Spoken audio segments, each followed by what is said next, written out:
siya. May ganun pa. Yung pang repotting soil nitong succulent. Paano siya i-repot? You need to air dry. Yung mismong yan. You need to air dry this. Oo, lilinisin pala yan. Tatanggalin siya sa soil. Yeah. And then you use the succulent repotting soil. Tapos, iyaan mo siya. Kailangan matanggal yung soil yung sa ugat niya. Tapos, i-air dry mo siya for 7 days daw. Ang galing Tapos, saka mo siya i-repot. Tapos, kaya mo siya for 7 days na hindi mo didiligan. Okay. Tapos after nun, diligan mo siya ng mga 10 ml lang daw. Saan natutunan yun? Hindi ka na succulent. Hindi ka na succulent. Susubukan ko kung hindi na ako magiging succulent. Okay, ganda yan.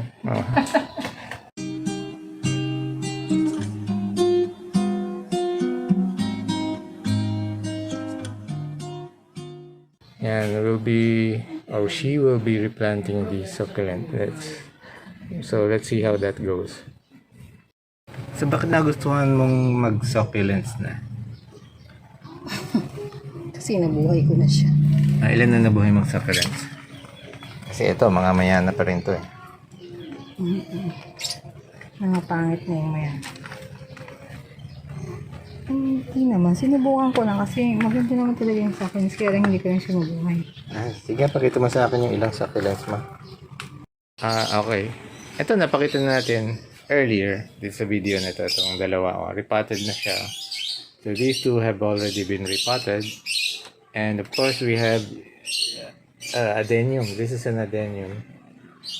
And this is a type of snake plant. And this is a tornado plant. Hindi. Ano ko ba? Hindi rin alam na binilan natin eh. Oh, this is the tornado plant. Ito yung hindi ko maintindihan. But it's half withered. And this is I don't know what kind of cactus this is. Hindi ko pa siya nalalagay sa pot. Nakabili na akong pot. Di ba nakita mo yung binili ko? Yeah. Ko siya dun. So we bought a pot from Japan store, Daiso Japan store. So you're gonna love that pot because it's a high grade ceramic. Ito yung Philodendron podopipe something. ito yung pinapagit ko. Ayan, buhay naman na siya. Ano, Syngonium. Did I say Philodendron? Syngonium. Ito rin Syngonium. This is either Syngonium alba or Syngonium podo something. I forgot, sorry. And this is supposed to be a dwarf. Hindi na siya dwarf. Salum. But it's no longer dwarf because we repotted it into a larger pot, a bigger pot. Kasi naman mali ko yun. Pinangatawanan na dapat. And we have another adenium here. And this is Ficus nana. At ito na yung itsura no delivery na online. Madami na siya. Yun pa. Maganda siya. And here. But what kind of plant is this? Ito yung kala ko namatay na pero nagkaroon siya ulit. Wow. Pero look at the shape of the leaves. It's not the same as before. Ito yung It's not the same as before. But still nice. Right, we have a couple more succulents here. I think this is called the katakataka. Right? This is the katakataka. I think there's a baby plant. Ito yung mga nahulog. So you've got baby katakataka plants here.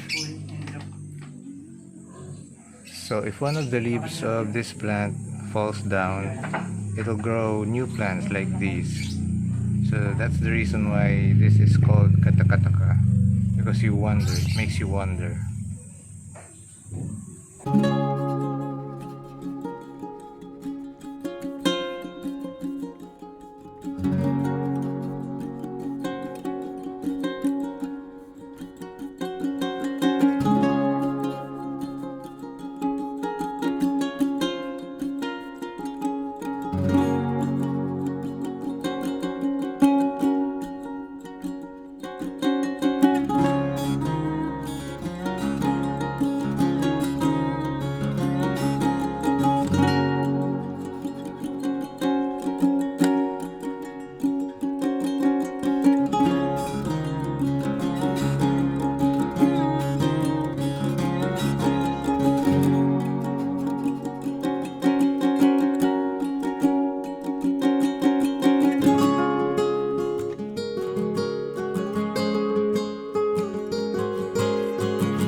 Ayos ba?